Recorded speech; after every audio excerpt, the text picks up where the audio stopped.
All righty, it is 11:17 here on Saturday, March 23rd, 2024. I am Dylan.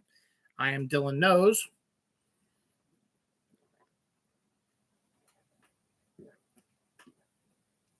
Oh, this froze a little bit more than I expected.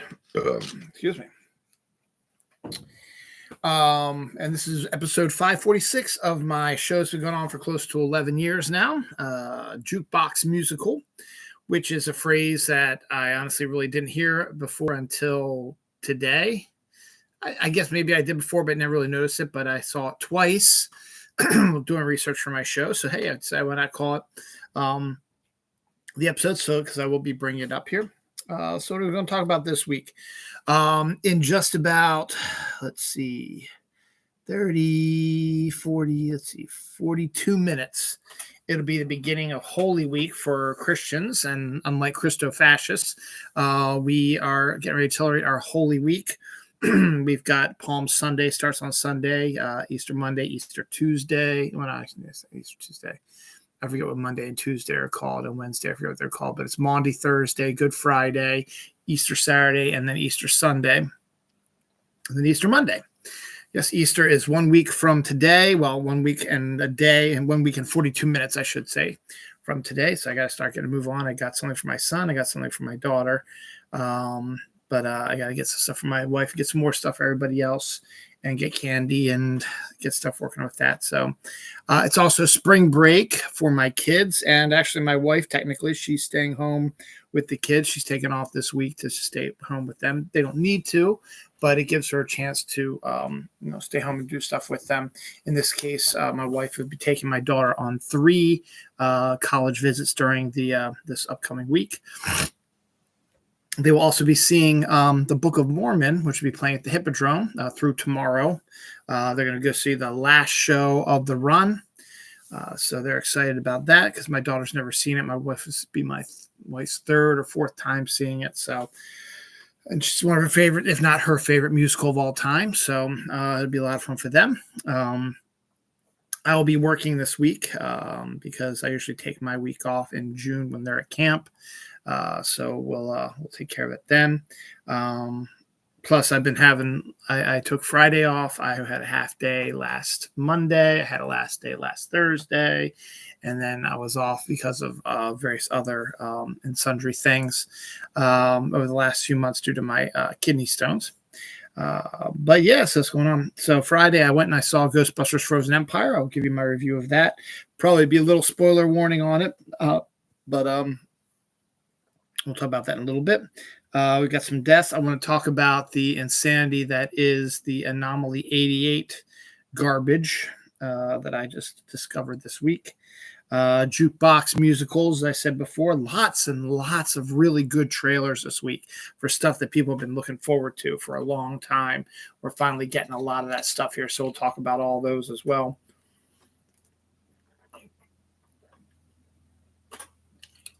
You know what else we have news on? We've got news on Christmas. Yes, I know Easter hasn't even hit yet, and we're already talking about Christmas. Yes, we do have a Christmas story. Not the Christmas Story movie, a Christmas story for my show. The luscious Sydney Sweeney will be mentioned as well. Godzilla. What else do we got here? Margot Robbie. Jeff Goldblum's all over the place this week too. He's got at least 2 things going on this week. We've got some signed stuff. New Marvel video game. Do have some Easter stuff. Before Sunrise. Anniversaries. Mysterious birds discovered on Mars. Duck keyboards. Blue milk. Mountain Dew, Dead Boy Detectives, Dolly Parton, Jeffrey Wright, Jeff Daniels, Diane Lane, Elizabeth Berkley. We got all kinds of neat stuff. David Schwimmer. We got all kinds of interesting things to talk about this week. So I guess we'll start right away.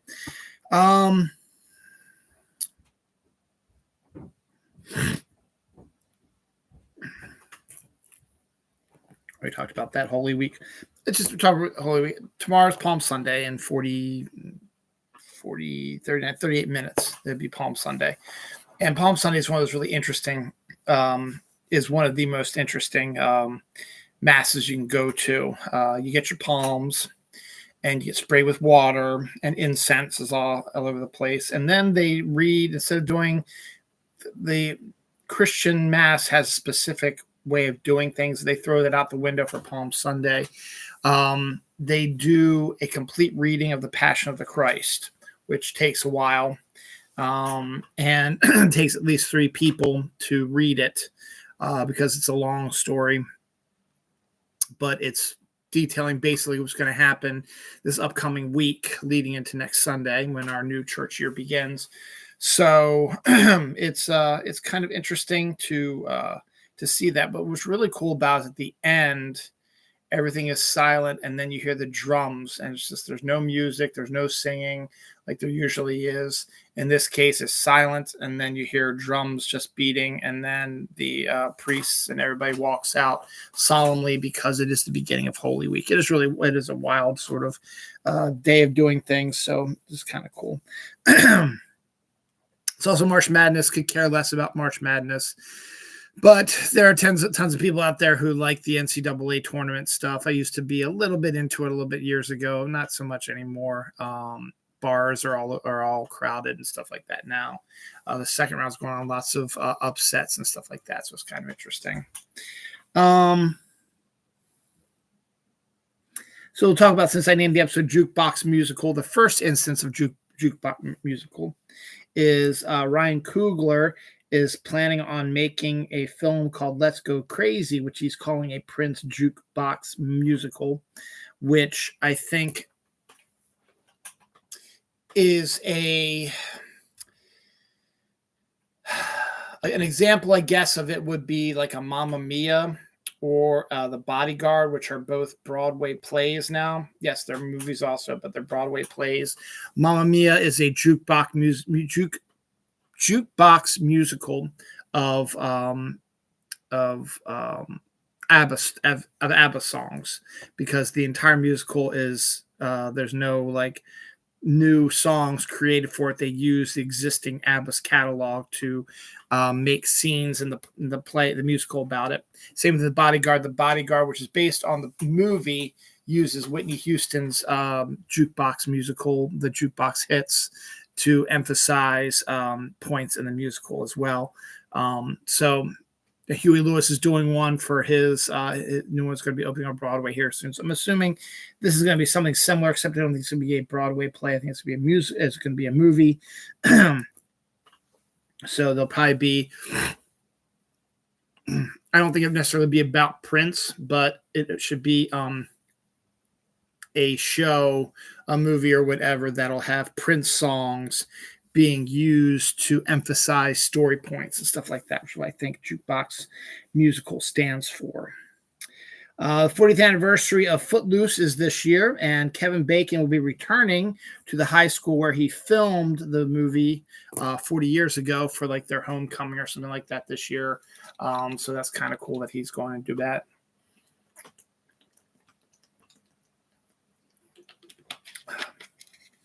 So good on him for that. Sequelitis has hit everybody. First up, Jack Black is ready for School of Rock 2. I don't know exactly what you would do with that unless you get a whole new group of kids, but you've already done that story. And I don't know if Richard Linklater is going to be involved with it. So I don't know, but there it is. Also, it is rumored that Adam Sandler is working on Happy Gilmore 2. Again, I don't exactly know what that's about. He went to the guy who played Shooter McGee, Christopher something or other, and showed him the script. Christopher McDonald showed him the script, and he saw it. The Wizard of Waverly Place sequel series is moving forward, so that's also going to be, it's not a movie, but it's a sequel to a TV show, so that's coming up there as well. Anniversary, Blade 2. Here we go, sequelitis. It was 22 years ago this week. The Beetlejuice 2 trailer debuted this week as well. Outstanding. Our first look at Beetlejuice, a teaser. And it starts off with the Banana Boat song, which was a big deal in the original movie. And we just get little shots here and there. And what's kind of interesting is that Winona Ryder, who reprises the role as Lydia Dietz, you've seen her now as Joyce on Stranger Things for 4 seasons. So you have a certain way of how she looks now. She looks like herself and stuff like that. So you're expecting that sort of similar look to appear in Beetlejuice. But instead, in the trailer, she looks like Lydia Dietz again, which is what she's supposed to. That's the character she's playing. But the fact is that they're not just letting her be the way she is now. They're actually putting her back into the Lydia Dietz sort of role because that's what she is. It's the role she's playing. It's hard to describe how I'm trying to explain this, but it was interesting seeing how you're used to seeing Winona as a particular way as Joyce and Stranger Things, and to see her reprising her role as Lydia Dietz as if she hasn't missed a beat, which is really, really cool. So that's a sign of a good creative writer and artist in Tim Burton. Jenna Ortega's first appearance of her is on a bicycle, and she looks like Christina Ricci, which is really weird. And the fact that they both played Wednesday is interesting, but that's kind of cool. You get a quick shot of Catherine O'Hara looking the same as always. And, of course, you get the big guy at the end, Mr. Keaton, as Beetlejuice. And, again, he, too, doesn't look like he's lost a step either. So this looks like it doesn't look like, from the trailer, it doesn't look like the character's aged all that much. So it's been since 1988. Before then, I think, is 85. Was it 88? No, because Batman was 89. Had to be like 87, maybe. So interesting. So that was good. So that all the sequel stuff I can talk about right now. Yep. Speaking of Stranger Things, Millie Bobby Brown is about to get married to her longtime boyfriend, and her father, Matthew Modine, not David Harbour, who's her real loving father. Matthew Modine's character in Stranger Things is the one that created her, as it were, will be officiating at it, which I think is really, really cool. I guess he has some sort of license to be able to do that. All 9 Star Wars movies will be coming out in one day, May the 4th, of course. Phantom Menace's 25th anniversary is this year. They'll be re-releasing that in theaters on May 3rd. But as an added bonus, they decided to air all 9 Star Wars movies in a row in movie theaters on May the 4th, which is interesting. I did that for the Avengers, leading up to the release of the Avengers. That was only Iron Man, Hulk, Iron Man 2, Thor, Captain America. That was only 6 movies. This is 9 movies. And some of them are long-ass movies. So you're going to see in order. So you're going to see the prequels first, 1, 2, 3, then the main ones, 4, 5, 6, and then the new trilogy, 7, 8, 9, all in one sitting, all in one day. So I can't even imagine. At least 18 hours if they're 2 hours each, but some of them are longer than 2 hours. So that just, it doesn't make sense how you're going to be able to air all 9 of them in one day. I guess you're going to be able to do it. I mean, they did that with Lord of the Rings also when Return of the King came out, but it's not 18, 20 hours sitting in a theater. So it's a thing. It's coming out May 4th. So why not?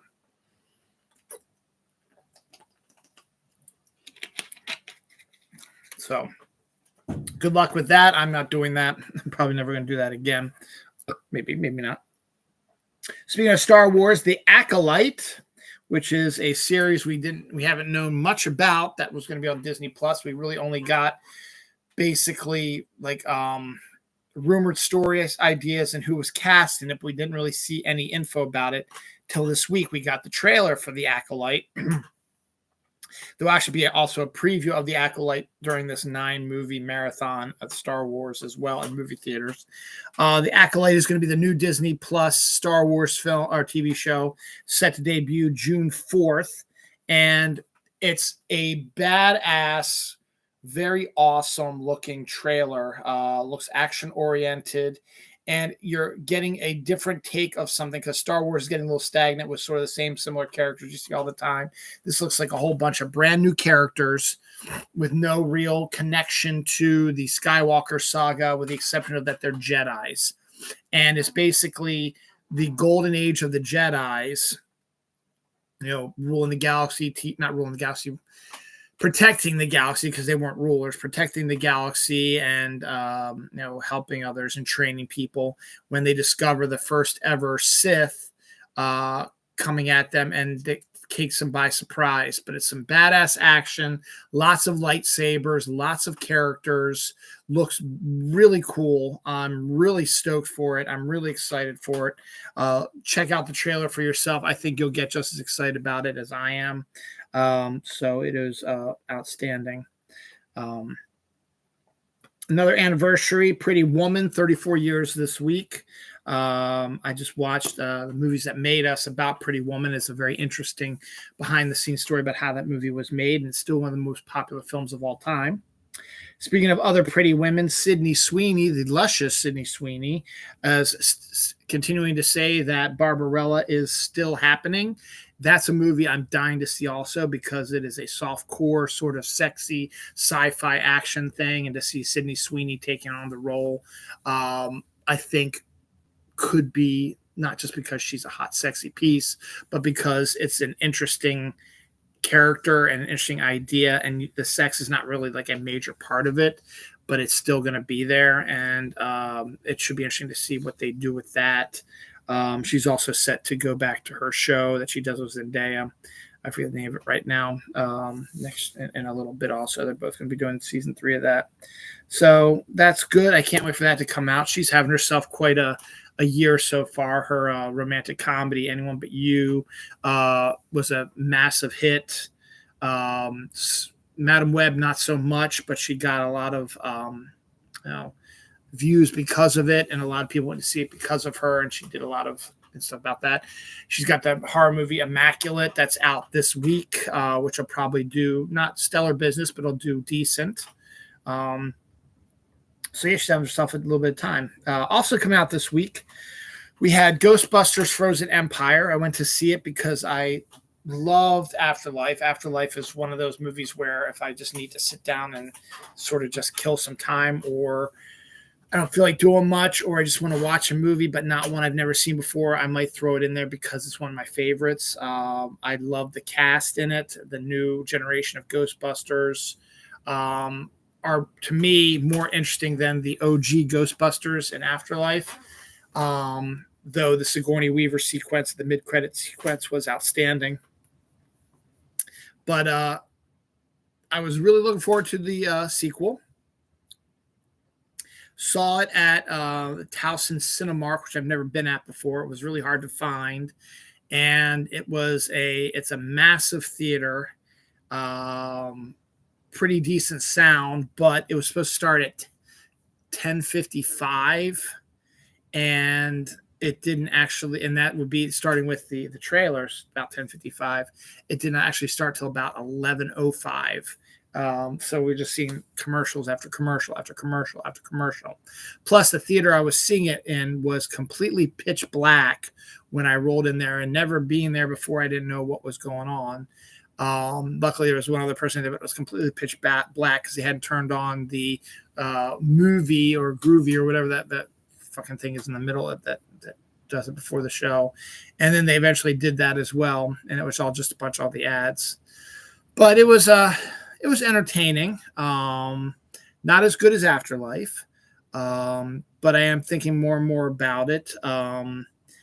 It advances the next generation of Ghostbusters, with the OG working with them side by side, and some, not all the time. They're officially kind of retired, but they are used to come in and help out with situations as well. Ray's still doing his Ray's Occult, and he's got podcasts now, helping him make a podcast about items that have bad spiritual energy, and they're testing it and doing it like an Antiques Roadshow sort of thing. And then Bill Murray makes a quick appearance in probably one of his best performances as a scientist, because Sigourney Weaver had that line in Ghostbusters where they're back at her apartment the first time he's investigating it, and she says, "You don't seem like a scientist, you seem more like a game show host." And that's sort of how Bill Murray was playing it until his one big scene in the film where he's interviewing somebody. A little spoiler alert: that has pyrokinetic energy powers. And they don't know he has it yet, but they have a feeling he might be. And Bill's job is to question him to see if he's possessed by demons or if he's something else. And he starts throwing a pen at him, which pisses off the guy. And a Bunsen burner nearby starts lighting up with fire because the guy doesn't know he's a pyrokinetic. And Bill Murray notices this. So as a scientist, he keeps pushing it and throwing stuff at him and getting more mad until the fire gets extremely big.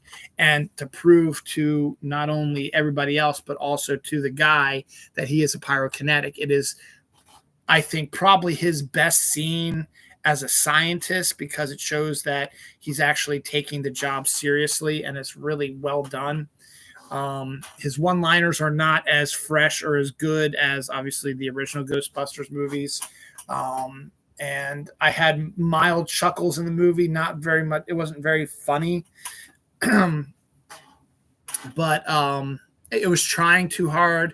Had a bunch of callbacks again, including the library ghost in the first one. They mentioned Ghostbusters 2. Walter Peck, spoiler alert, is now mayor of New York City, and he's still trying to shut down the Ghostbusters, even this new iteration of it. But it's Ernie Hudson, Winston Zeddemore, who, of all the OGs, probably gets the best stuff in this movie as he's deserved, because I don't know if you know the whole story behind Ernie's journey through Ghostbusters. When he was originally hired, his character of Winston Zeddemore showed up early on in the script and got some of the really good lines as well, and that's what he signed on for.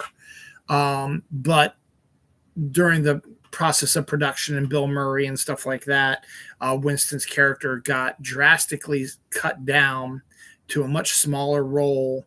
And again, for whatever reason, Reitman wasn't putting him in the scenes with the original three. He's sort of in the background there and here and there, and he's not really considered a major presence, though he still does have one of the best, if not the best line in the whole movie about Ray, next time someone asks you, "You're a god, you say yes," which is maybe compensation for the shit that he felt like he was going through. And the second one, again, he got a little bit more of a bigger role, but again, it wasn't quite the same. Plus, that movie sucks ass. And then Afterlife, again, he with the other OGs, he pops up at the end.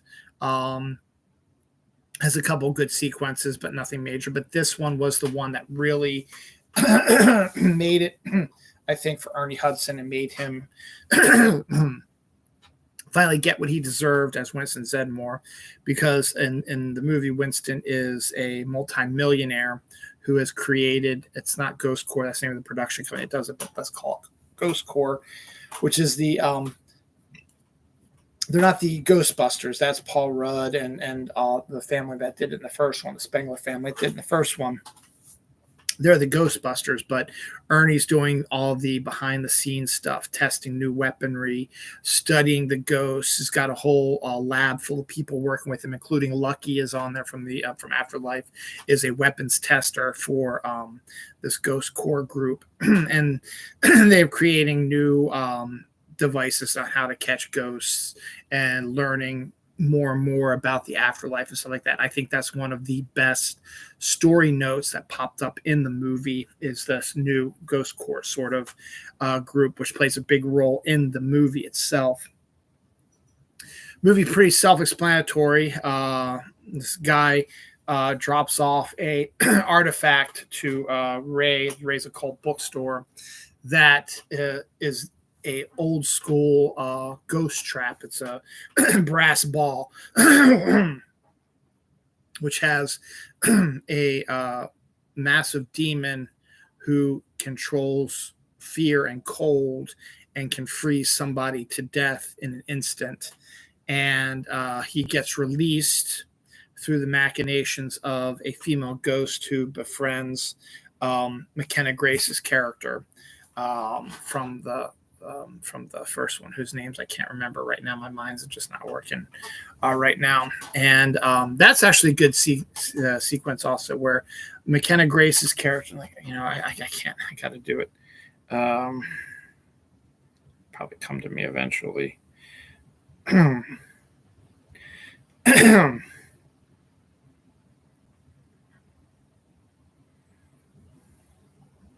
Phoebe, that's right.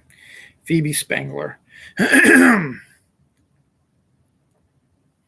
She's 6 months older than my daughter. Phoebe is 16 years old, so she's not 18. Her brother, played by what's his face, like from Stranger Things. Let's just put a Frozen Empire up here.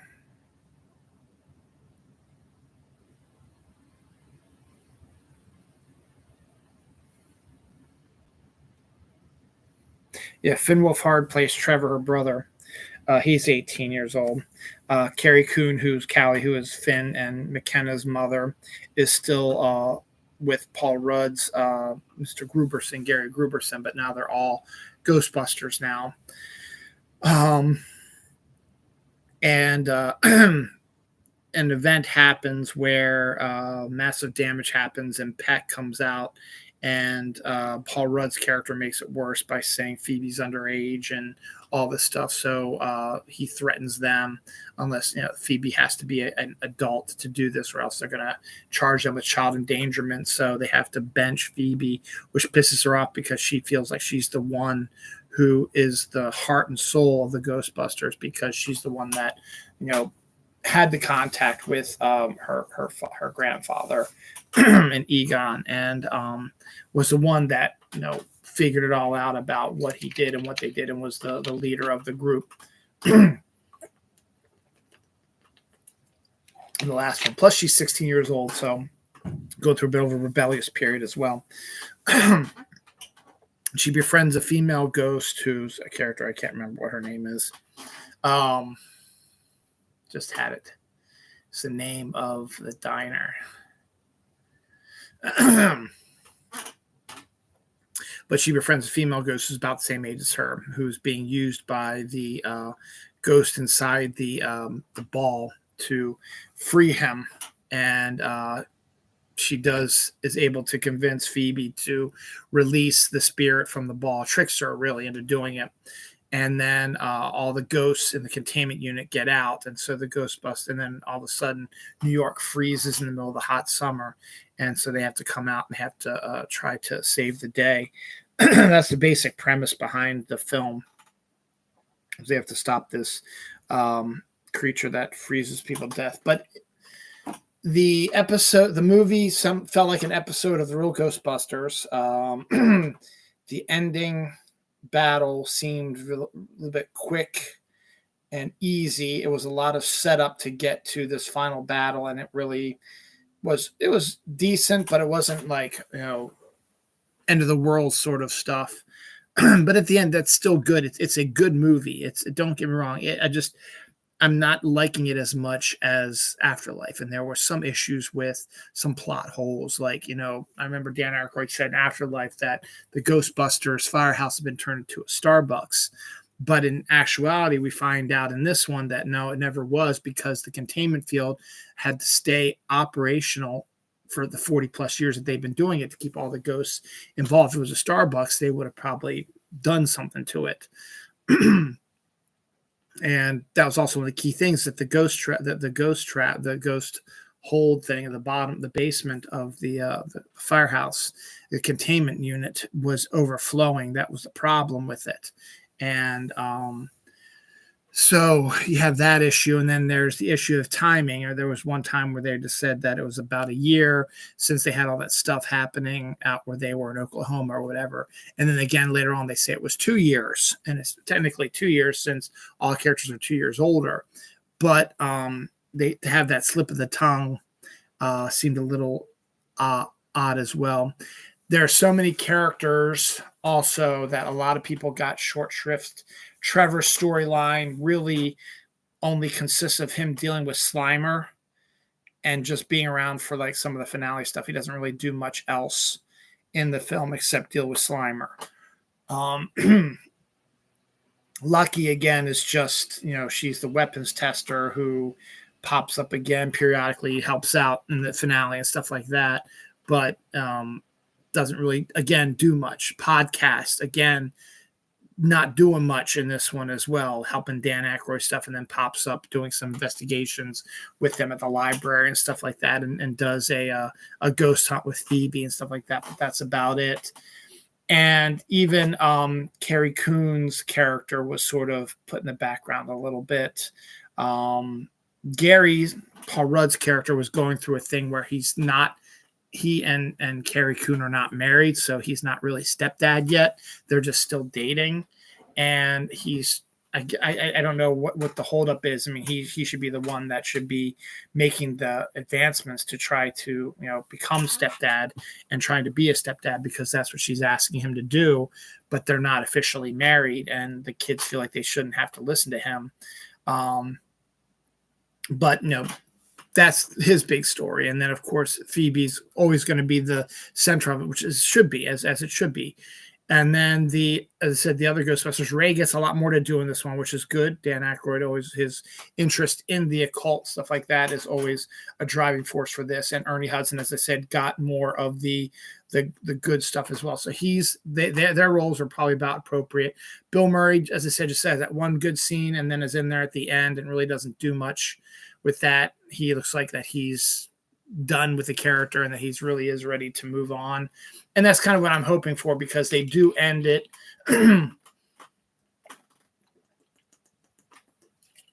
not on a cliffhanger, but it sets up enough storylines that they can continue the series on with the next generation of Ghostbusters, because, spoiler alert again, the main bad guy releases all the ghosts from the containment unit, and they're still flying around loose. And by the end of the movie, they're still loose. And Winston's group has built a brand new containment unit, so now they can use that instead of the firehouse, which is still going to be the home of the Spanglers and the headquarters for Ghostbusters. But now they can use the ghost traps, the containment field at Winston's building that he's got working on stuff.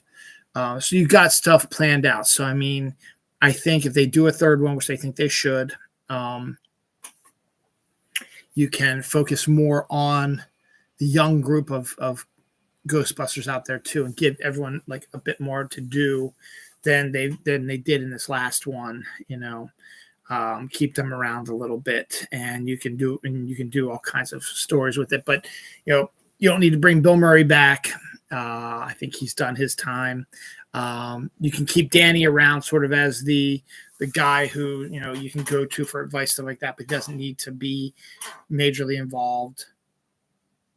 And Winston should be a little bit more involved, since he is the guy who's bankrolling them as well, which is a good sign, because he, of all of them, deserves a little bit more exposure when it comes to that. And I'm also very happy that he's able to be the one that sort of solves the problem with Peck in this movie as well. So it was, as I said, it's entertaining. To me, it seemed more like a summer sort of not brainless. There's the brain in it, but a more entertaining summer-like film. This movie probably should have come out later in the summer instead of earlier this year. I know that they wanted to come out back in December, and due to the strike, they had to push it back to now. But I think they could have pushed it to the summer and probably gotten a little bit more money on it. Right now, it's tracking to make 42 to 44 million, which is decent, but not, as spectacular, but you also got to look at it as, let's face facts, the movie theater experience is going downhill anyway due to COVID and streaming and stuff like that, and more people who during COVID realize that they prefer to watch movies in the company of their own house. So they can pause stuff, and they can have the subtitles, and they can buy their own snacks, and they don't have to go anywhere if it's bad weather. They don't have to drive places. They have to deal with other people talking, because they're all, they're all talking, at the house discussing stuff, or they're watching a movie together.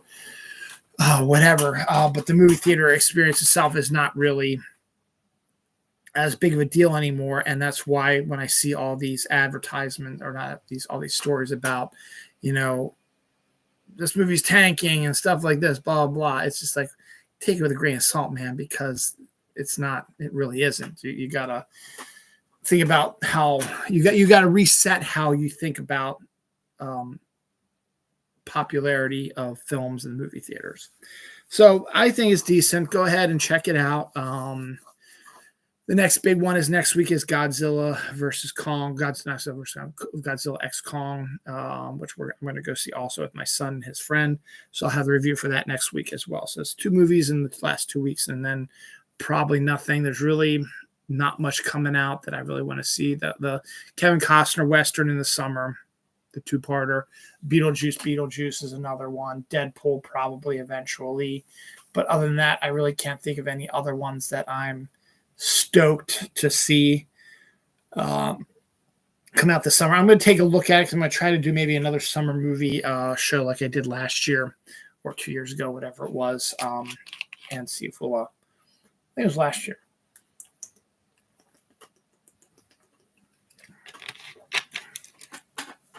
To see if there's something else good out there, but that's really about it. So my final analysis, not as good as Afterlife in my opinion, but a decent, solid continuation of the Ghostbusters saga, likable characters, an interesting sort of storyline, though it had some reaches and some plot armor, as it were, in there as well, but it's still entertaining, and definitely should check it out. And A Violent Nature trailer came out this week. It is a movie from the viewpoint of one of these slasher killers. So instead of it coming from the viewpoint of the people who are getting hunted by the slasher, it's from the viewpoint of the slasher, which is kind of a unique and interesting take on it as well. So that's kind of cool. Kurt Sutter, the producer of Sons of Anarchy, has a new Western series called The Abandons that stars Patton Oswalt, as well as other cast members from The Boys, Sons of Anarchy, and Ozark. So he's got an interesting cast rolling out over this as well. Oni Press, the comic book series, the comic book company, will be bringing back EC Comics, the horror comics like Tales from the Crypt and stuff like that, will be due out later this year. So it's kind of interesting to see that. Phil Hester, who's a writer-artist who's interested in horror, has already reached out to them, and I think he's mentioned on Twitter that they've already signed him to do one of the new titles, so that's pretty cool for him. Did the Los Angeles Rams sign Jimmy Garoppolo just for him to model the merch? That's the newest conspiracy theory out there now, because Jimmy G is not really one of the best quarterbacks out there anymore, really. And the Rams, to do what they did, a lot of people are thinking that because he's a good-looking guy and stuff like that, that they just really paid him or got him to sign with them so that he could be the face of the Rams. And to show off the merch and stuff like that, get people interested in them as well. I don't think that's entirely the case, but, what do I know? Some deaths this week. Big one, Peter Angelos, former owner of the Baltimore Orioles, passed away today, actually. So he was sick. He's been sick for a while. He passed away. So the sale of the team, they already got buyers for it, but the sale was dependent upon his passing away. So now that he's passed away, the sale should probably go final here eventually. And also Maurizio Pollini, a concert pianist, passed away this week. I just need to rant real quick, and then we'll get into other stuff. occasionally I go down the real rabbit hole on Facebook, and I discover a lot of these stupid conspiracy theory videos and stuff about giants and flat earthers and stuff like that. And it's awesome. There's a dude that I follow that totally debunks everything that they're saying, which I think is outstanding. And he goes into historical stuff and proves stuff and says, what are you kidding me? This is what it is, and blah, blah, blah. So I like that. But this was something I stumbled upon that I just had to shake my head with. I don't believe in the Mandela effect. I think it's just a stupid little thing, because I think a lot of these conspiracies are stupid things right now. So I do not believe in the Mandela effect. This new video that I watched is trying to explain how the Mandela effect occurred and how it was created. And it's called Anomaly 88. And I can't think of a reason why the conspiracy chose 1988 of all the years out there. The only thing I think was that there was a movie about Nelson Mandela called Cry Freedom with Morgan Freeman that came out around that time of the year. So maybe that's what they're aiming at it for. The theory goes that a massive extinction event occurred in our universe in 1988. Or not in our universe, it should be our planet, actually, just our planet, in 1988.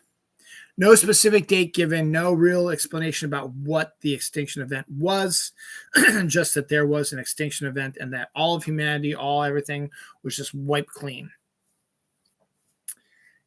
And here's the hard part about that. Apparently, the universe itself, Milky Way, whatever you want to call it, is self-aware, because it was aware that this extinction event happened on Earth. And in order to bring back everything that happened, the universe decided that they would restart restart Earth history, would just recreate it all back to that point, and no one remember anything about up to 1988. And that's what they're saying. They believe that the Mandela effect started because the universe, while trying to redo Earth, got some of the stuff wrong. This is a real conspiracy theory that someone went out, made a video about with no proof whatsoever, other than the fact that there have been multiple extinction events on our Earth over our history, and that there's no proof that there was an extinction event in 1988. There's no fossils, no strange sediments, no architecture, whatever.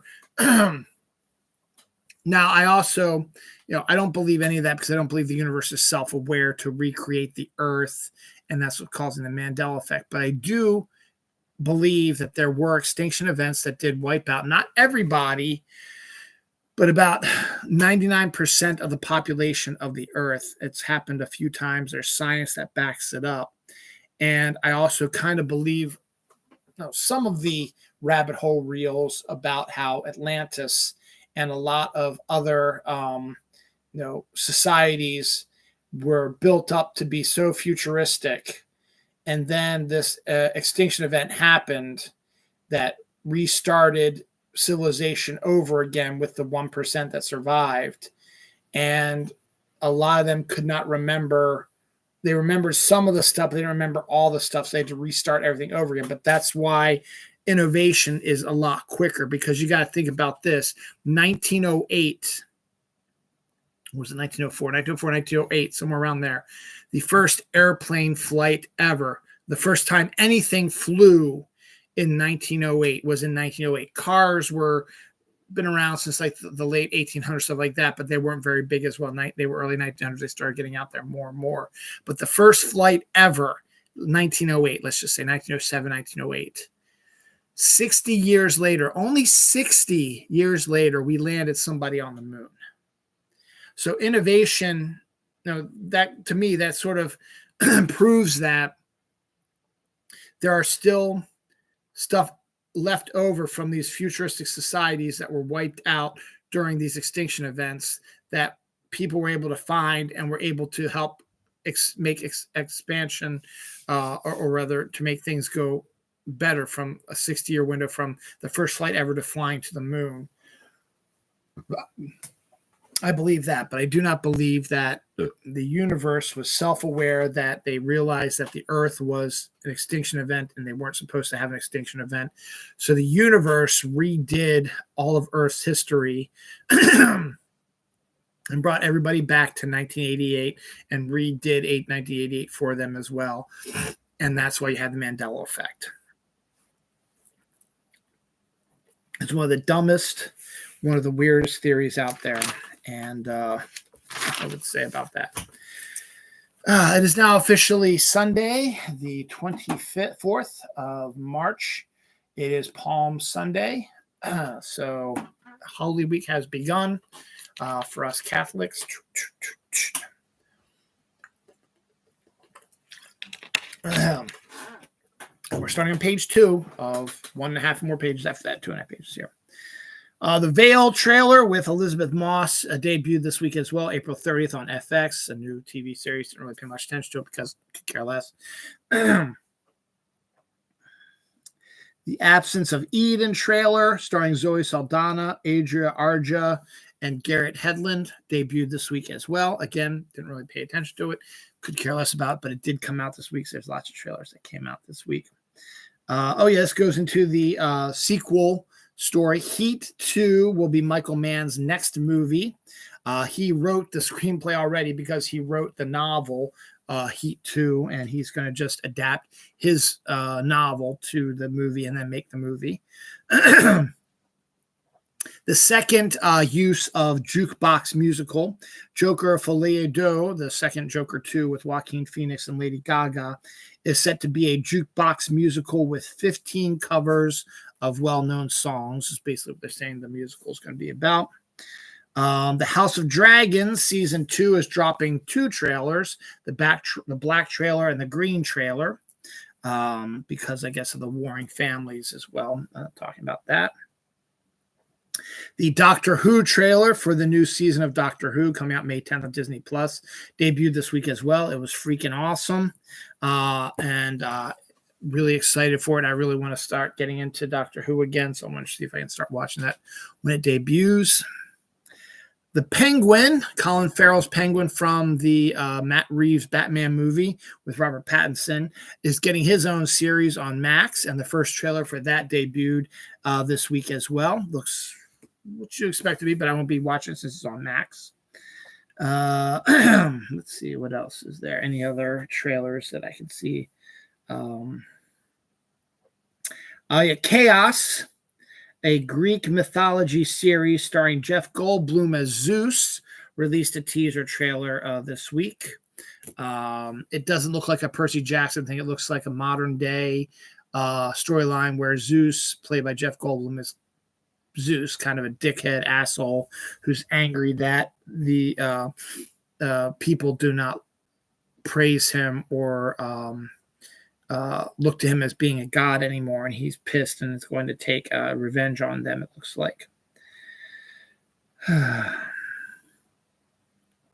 A Man in Full Netflix film set to debut May 2nd, starring Jeff Daniels, Diane Lane, Lucy Liu, debuted a trailer this week as well. It's based on a Tom Wolfe novel.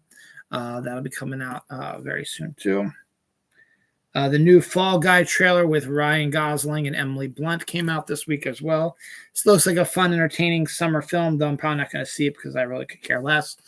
But it looks like it's going to be probably a big summer hit, and it's opening up since there's no Marvel movie debuting the first weekend in May. This will be taking the place of the Marvel movies first weekend in May. So good on that. And the Harold and the Purple Crayon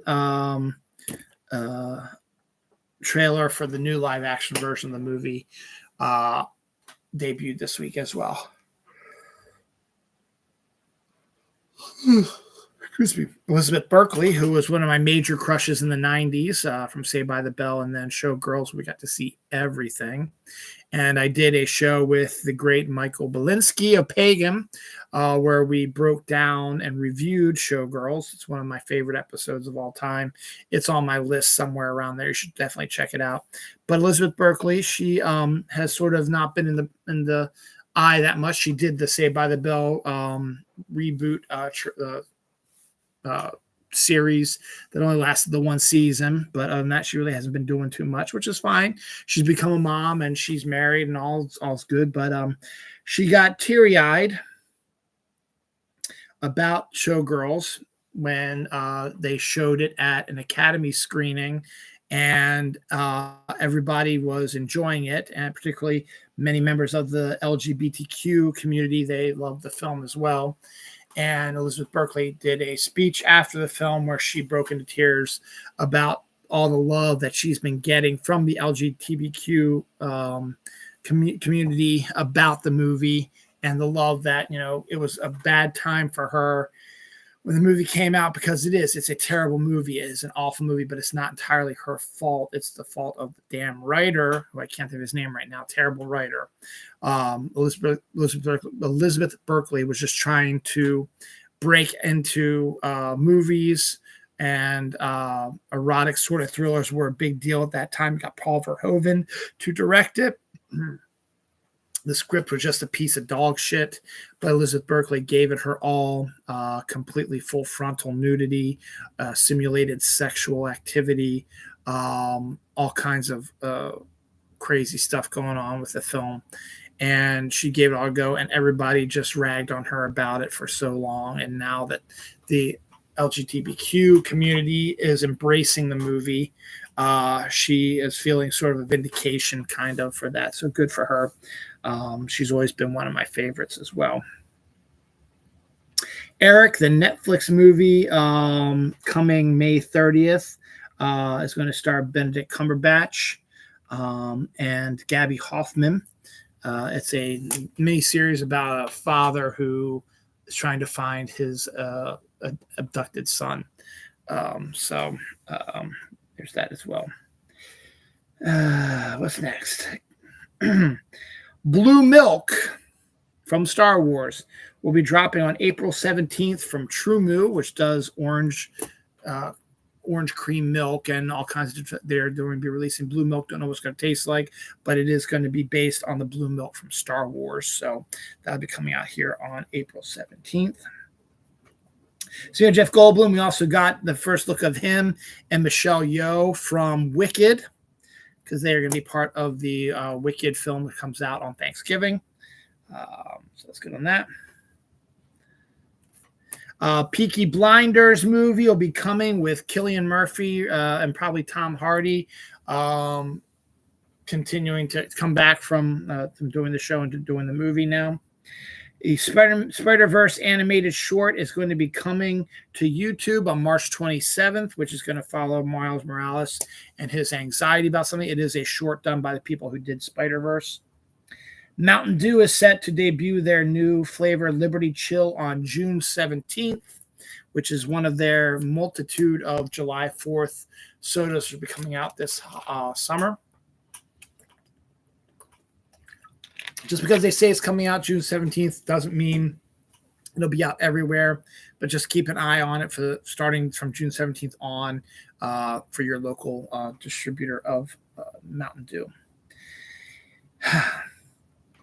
Continuing her streak of, she hit it big with Barbie. Margot Robbie has come on as a producer for a Sims movie based on the video game that my daughter was obsessed with for a few years there.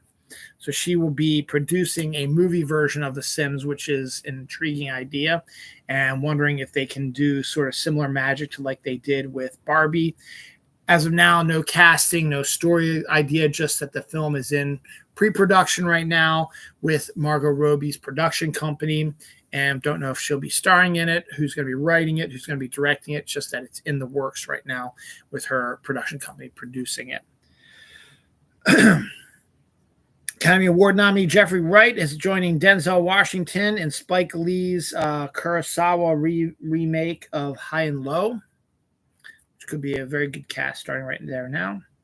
Dolly Parton is releasing Iron Skillets for people out there. David Schwimmer has joined the cast of Goosebumps for season 2 on Disney+. Marvel 1943 Rise of Hydra video game trailer debuted this week as well. The Dead Boy Detective set in the world of Sandman, which was originally going to be on Max, but they rejected it. And Netflix, who was doing Sandman, said, hey, we'll do it since it's part of our universe. So Dead Boy Detectives will be released in April on Netflix, so keep an eye out for that. As I said, Easter is 1 week from today, and Krispy Kreme has got their game up again. They had great St. Patrick's Day donuts last week for St. Patrick's Day. They've got great Easter ones coming up here for Easter, which is next Sunday. So interesting for that. If you have one in your area, go for it. Opening day for the Baltimore Orioles and for Major League Baseball in general is on Thursday, March 28th. I should say this Thursday. And Orioles Park at Camden Yards has been named the best ballpark in the U.S., as voted by readers of USA Today. So congratulations. It is a damn fine baseball stadium and should get the All-Star game again. We should have gotten it a few years ago, but they rejected it. This last couple of weeks has been, the British have been obsessed with where Kate Middleton is, all kinds of conspiracy theories coming up about her. Well, the final answer has come down and it's not good. Kate Middleton came on and did a live broadcast. It's really her, so like that, announcing she has cancer and she's undergoing chemotherapy right now. King Charles, her father-in-law, actually is also undergoing chemotherapy for cancer as well. A cosmic explosion will be visible to the naked eye in a once-in-a-lifetime stargazing event sometime this year. Scientists aren't actually sure quite when, but it is set to debut sometime this year. It's going to make things looks going to look like a bright new star in the sky we've never seen before, and it's going to linger for a few weeks, but will not be forever. So we'll definitely hear all about that when it actually does happen. Anniversaries, Wild Things, the sexy thriller with Neve Campbell and Denise Richards. Kevin Bacon, Matt Dillon, Bill Murray came out 26 years ago this week. I Love You Man with Paul Rudd came out 15 years ago this week. And Liar Liar, Jim Carrey's big hit, came out 27 years ago this week. Deaths, Richard C. Higgins, a survivor of Pearl Harbor, died at the age of 102 this week. And character actor M. Emmett Walsh passed away this week at the age of 93. M. Emmett Walsh is one of these guys that you would recognize him if you saw him, but you would always be like, what's his name again? He's been in a ton of movies. I'm going to read you all the ones he's been in. Emmett Walsh. Gotta find his filmography.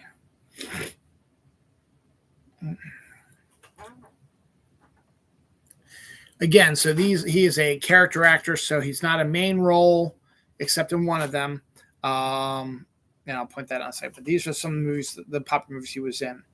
Alice's Restaurant, Midnight Cowboy, Little Big Man, Escape from the Planet of the Apes, They Might Be Giants, What's Up, Doc, Serpico, The Gambler, Slapshot, Airport 77, The Fish That Saved Pittsburgh, The Jerk, Raise the Titanic, Ordinary People, Reds, Cannery Row, Blade Runner, Silkwood, Missing in Action, Blood Simple, where he was a star of that, The Pope of Greenwich Village, Fletch, Wildcats, Critters, Back to School, Harry and the Hendersons. I forgot he was Back to School. That's right. Harry and the Hendersons. Forgot he was in Harry and the Hendersons also. Raising Arizona, Milagro, Beanfield War, Clean and Sober, Sunset, Mighty Quinn. I remember him from that one. No, that's not the same one. Chattahoochee, White Sands, Cops and Robertsons, Free Willy 2, A Time to Kill, William Shakespeare's Romeo and Juliet, My Best Friend's Wedding, Chairman of the Board, Twilight, Wild Wild West, The Iron Giant. He was a voice in that. Snow Dogs, Christmas with the Cranks, Racing Stripes.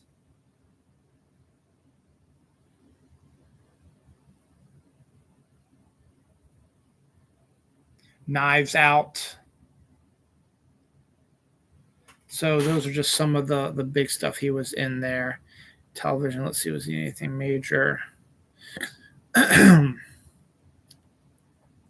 as much in television as he was in movies, but again, he was character actor. He did a bunch of, background roles which were important but weren't necessarily the main role. He was in the original Flash TV series, playing Barry Allen's father, which is interesting. Was an episode of The X-Files. Was an episode of NYPD Blue. Was an episode of Ed. Episode of Frasier.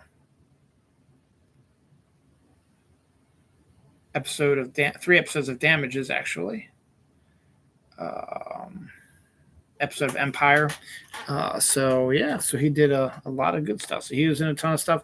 You would see him, you would recognize him definitely. Emmett Walsh passed away this week.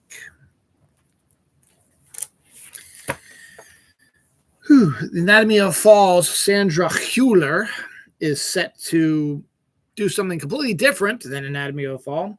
She is set to join Liam Neeson in the Naked Gun reboot. So she's going from high drama to high comedy.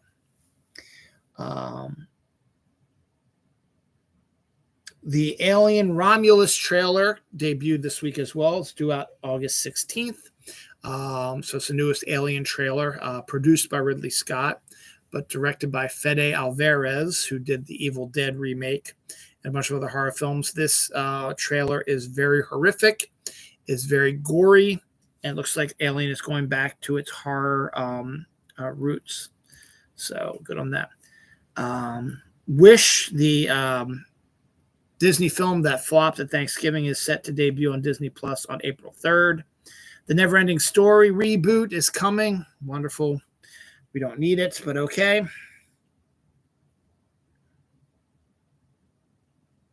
The hell is that? It's always something. Don't know what that is.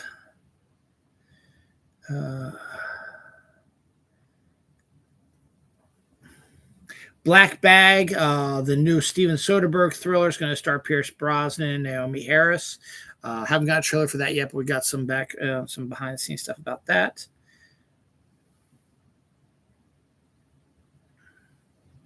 David Chase from The Sopranos to team up with Terrence Winter from Boardwalk Empire to work on a horror film called Cleaver. Superman and Lois Season 4 has cast Jimmy Olsen in their final season. Jessica Biel is back in The Good Daughter, a Peacock limited series. A Popeye live-action remake is in the works. If you haven't seen the Robin Williams, Shelley Duvall, Paul Dooley, Ray Walston, Popeye musical by Robert Altman, stop your joy and go see it. It's outstanding. Furiosa trailer number 2 came out this week as well. Elizabeth Olsen, Miles Teller, and Callum Turner are set to star in an A24 rom-com.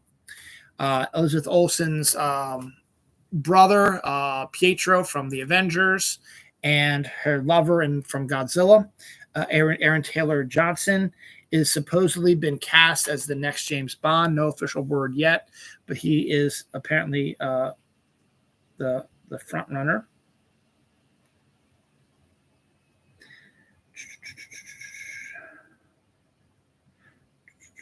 Fraggle Rock, Back to the Rock Season 2.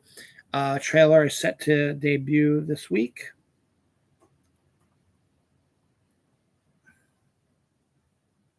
Churro flavored cream Oreos are due out as the new Oreo flavor come up here soon. In some local news, Red Panda Habitat is set to debut at the Baltimore Zoo later this year.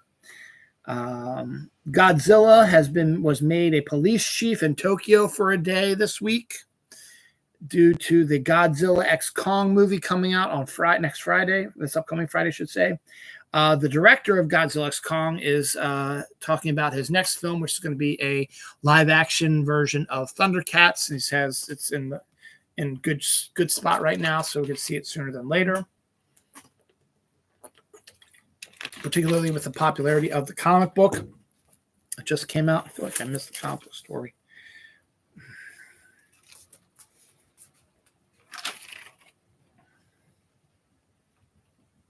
I didn't.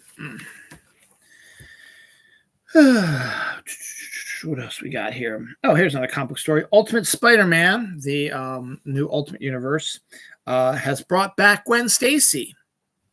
But this time, maybe not as a former lover of Peter's, and she did not die by the Green Goblin. Instead, this Gwen Stacy survived and has grown up to be as old as Mary Jane and Peter are, and she is married to Harry Osborn. Ultimate Spider-Man is doing very well as well. The Blue Beetle is the next Comics Coffee from Comics Coffee Company. It's a horchata flavored coffee. So that's good on that. Netflix had a success last year with their docuseries Quarterbacks, which followed like 5 or 6 quarterbacks and their lives and stuff like that. It was so popular they decided that they're going to do a new season, but not of quarterbacks. This one they're going to do receivers. So you're going to follow a bunch of wide receivers. So that's due out here soon.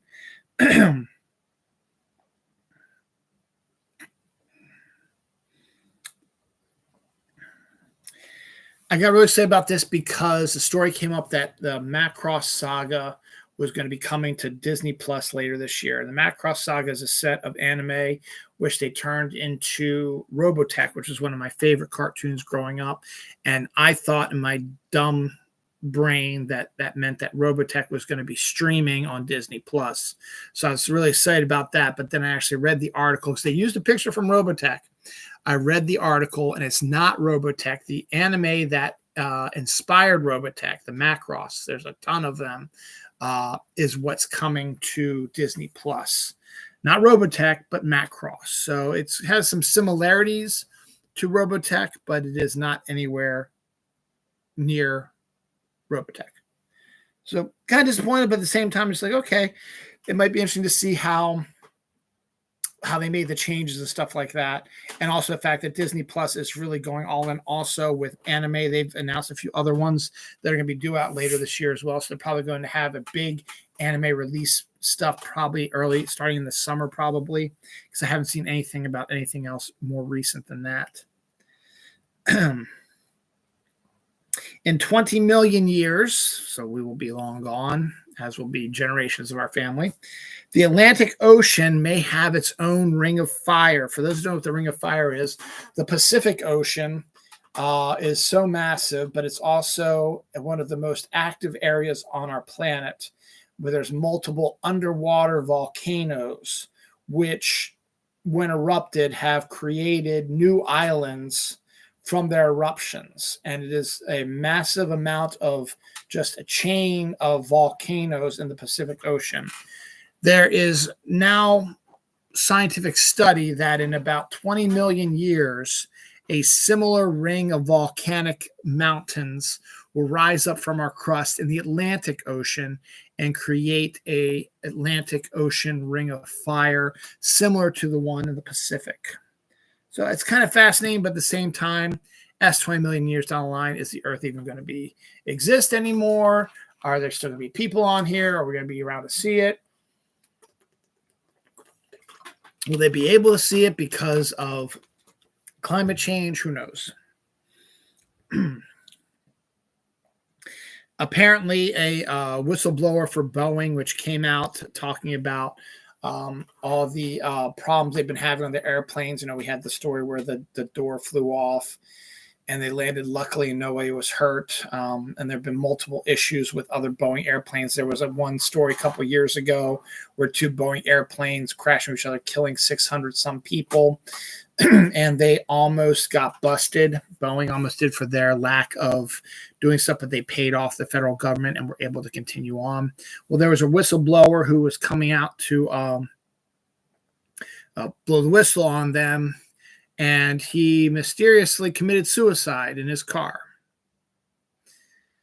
Again, he was in the middle of getting ready to blow the whistle on them and to commit suicide just before he did that. Don't buy it, son.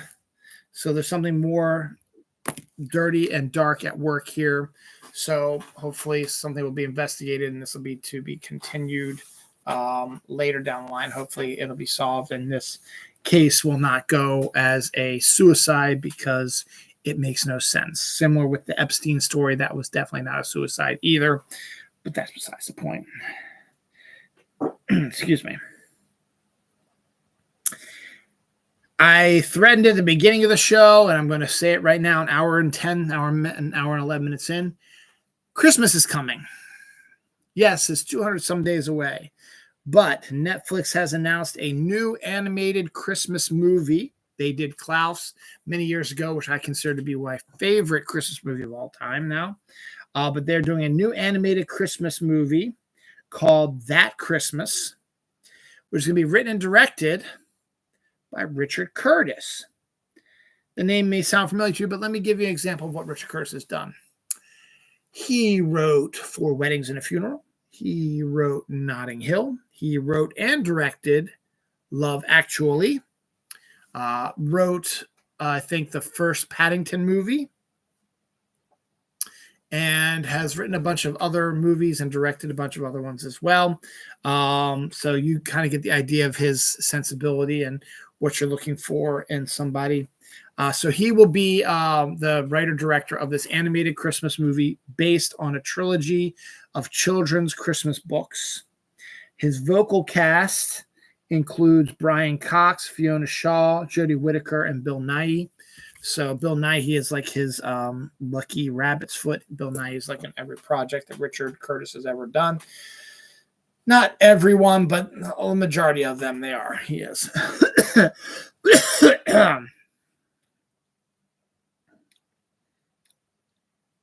So Christmas is coming, and that could be interesting. Hopefully it'll be out this year, along with the Chris Evans, The Rock Christmas movie as well, and J.K. Simmons is in there as well. This is a funny story. Hollywood has created what they call an intimacy coach. When you're getting ready to do sex scenes in movies, love scenes, sex scenes, whatever you want to call it, in movies between an actor and actress, 2 actors, 2 actresses, whatever, they've created a new intimacy coach who'll be on the set during the filming of the sex scene, who will be coaching you on how properly to pretend to be fucking each other. So I guess a pretty good idea, I guess they would have lots of opinions and options on things as well. But I find it kind of funny. But I guess, they want to make sure that everything is done properly and no one is uncomfortable and blah, blah, blah. Anyway, I bring this up because this is kind of silly, but I kind of understand it. Ewan McGregor's got a movie, I think it's called A Man in Russia or something like that's coming out this fall. And he had to work with an intimacy coach for a sex scene he was going to be doing with an actress by the name of Mary Elizabeth Winstead, who also happens to be Ewan McGregor's real life wife. So Mary Elizabeth Winstead and Ewan McGregor are doing a sex scene for this new movie, Man in Russia, whatever it's called. And an intimacy coach was called in to help them with their sex scene.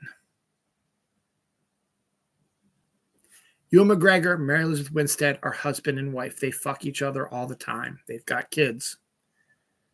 And intimacy coach has been called in to coach them on how to be intimate with each other for this movie.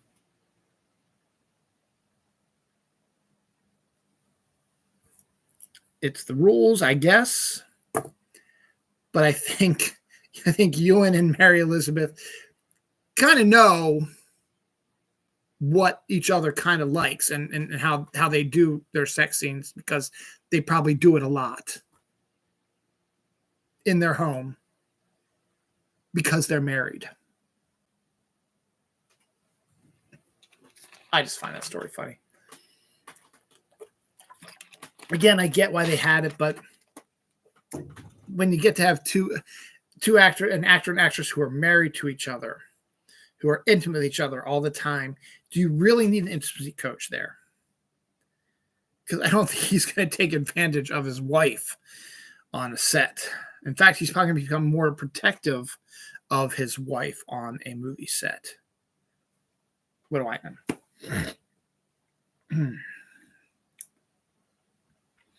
Anniversaries.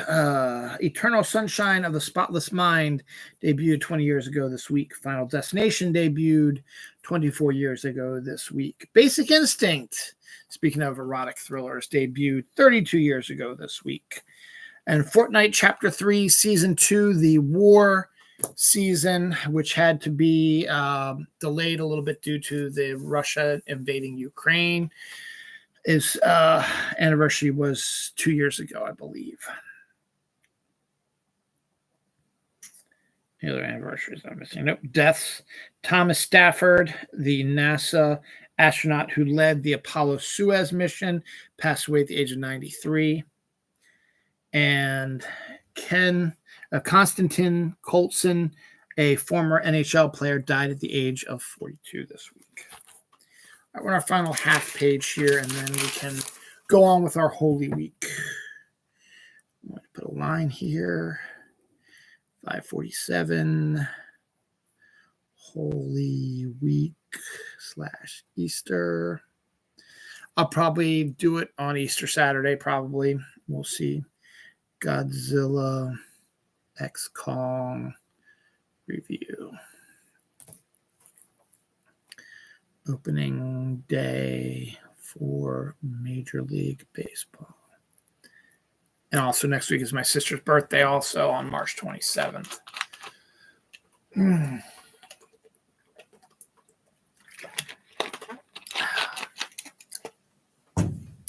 And I'll be able to drink soda again because I'll be Lent. The stuff you gave up for Lent ends on Friday, so that's good on that. Speaking of Easter, Peeps slippers. Yes, Peeps are everywhere now. And now you can get Peeps slippers, which are just basically duck slipper, chick slippers, yellow chick slippers. The Wolfman from Blumhouse is started filming because it's supposed to debut in October. So they want to get that in the can, get it edited, and get it out in time for Halloween. Again, I talked about this movie last week. I think Blumhouse is going to kill it with it. They're going to make a ton of money on it, and I think they'll be good. I might mention this last week, but I mentioned again, the May 1st through the 6th, the Center Theater, which is a massive theater down near where I grew up in the outskirts of Baltimore City, right, way outskirts. It's like right, the county line's about a mile away from the Senator. But it's one of the oldest theaters in Baltimore and is still running. And the owner of the Charles Theater has taken it over and has expanded it from one theater to about 5, I think. So they do regular movies like Godzilla X Kong is there, Ghostbusters, Frozen Empire is there right now, stuff like that. But they also can show other movies as well. They do artistic things, and they can do revivals, which they're doing a lot of now. They just announced a revival for the Blair Witch Project, which will be celebrating its 25th anniversary. Not 25th, 27th. That came out in 90. No, it came out in 99. It could have come. I think it did come out in 90 because that was part of the. Yeah, so 25th anniversary of the Blair Witch Project. So they're gonna have that in June, I think. In May 1994, so that would make it the 30th anniversary of Before Sunrise, one of my favorite rom-coms of all time, and the first of the Before trilogy with Ethan Hawke and Julie Delpy, directed by Richard Linklater, is set to be shown on the big screen May 1st through the 6th. That weekend is Free Comic Book Day weekend, and since there's no Marvel movie, this will be my movie I'll probably watch. My family's going to be at Camporee, which is a big, or the Cub Scout or the Scout Jamboree, one of those things. One of the biggest, most fun events of the Scout season will be that weekend. So I'll be by myself, and so I might just go ahead and take a little leisurely trip down to where I grew up and check out Before Sunrise on the big screen, because I've never seen it on the big screen. Because when it came out in 94, it came out in only like 200 some theaters, maybe 1,000 if that, but there was none in Pennsylvania. So I was at college at that time. There was none. It did not come out in Pennsylvania. So I had to wait until my senior year, 95, when they opened up a video store right near my dorm. So I got a membership there, and I had a single so I could watch movies all the time if I wanted to. And I saw Before Sunrise. I've been wanting to see that for a while, so I rented it from the video store place. That was the first time I saw it, was at my college dorm, and it's become one of my favorites. Now, I like Before Sunset better. It's my favorite one of the trilogy, but Before Sunrise has its moments, and I want to see it on the big screen, so we got that coming up. Bill Hader is set to star in the animated version of The Cat in the Hat, due to come out March 6, 2026. Brandon Routh and Mina Suvari, stars from the late 90s, early 2000s, are set to star in Ick, a new monster feature. So it's good to see some of these characters these actors and actresses who disappeared for a while, getting back into things as well. Aaron Pierre has left the Blade remake for the MCU. Don't care. They can always recast, no big deal. Peter Weir, who directed Dead Poet Society, The Truman Show, I think Master and Commander is another one he did. That Jeff Bridges movie, Unbelievable, or something like that. He did a bunch of other ones as well. Has said he's going to be retiring from filmmaking.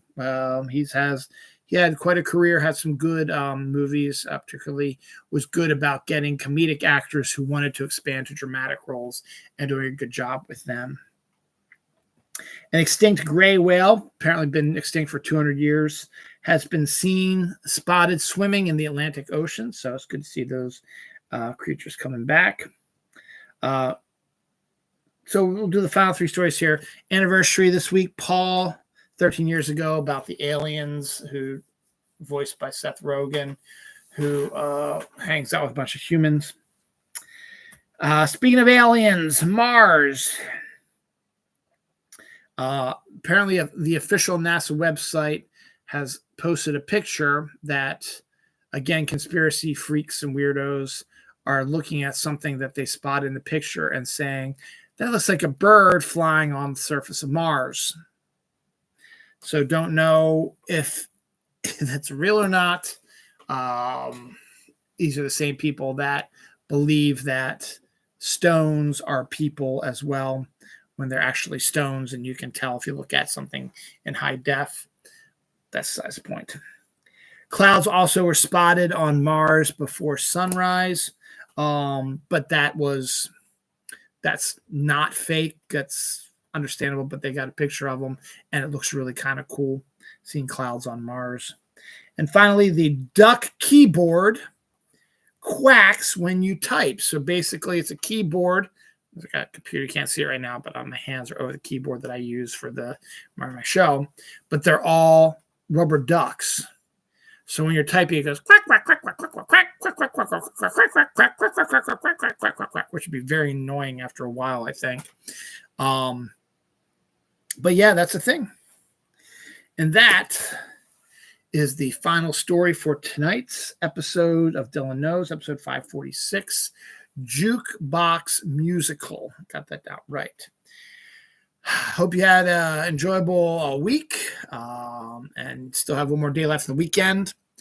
It is Palm Sunday, as I said, the beginning of Holy Week this week. If you can get to a Palm Sunday Mass, it's really cool to see the drums and really get you into sort of, okay, this is the beginning of the Holy Week and stuff. So Easter's not that far away. Spring break for the kids. It's going to be an interesting week.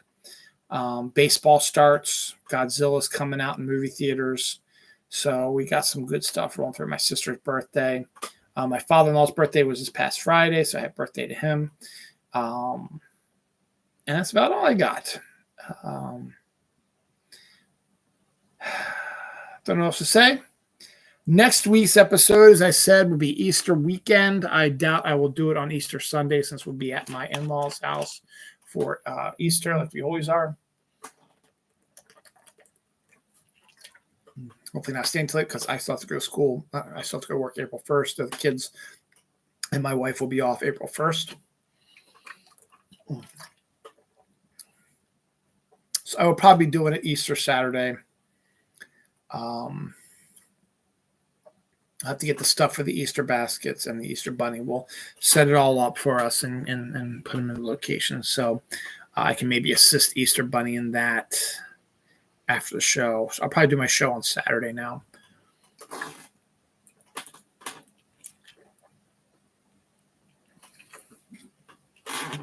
So I just wanted to finish this before I finish the episode. So that's all I have to say about that.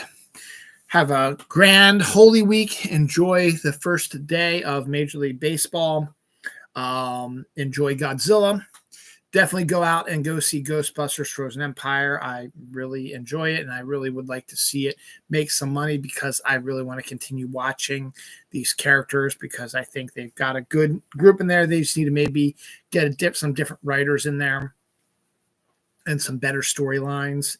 Because, again, there was a lot of issues I had with some of the stuff that happened in the story as well. Particularly the ending about what they did with the villain. So I'm not exactly quite sure how that worked out, but I'll have to rewatch it, I guess. All right, I got nothing else to say. Enjoy your Palm Sunday. Enjoy your Holy Week. Easter is not that far away. And then we've got nothing till Memorial Day. Bye.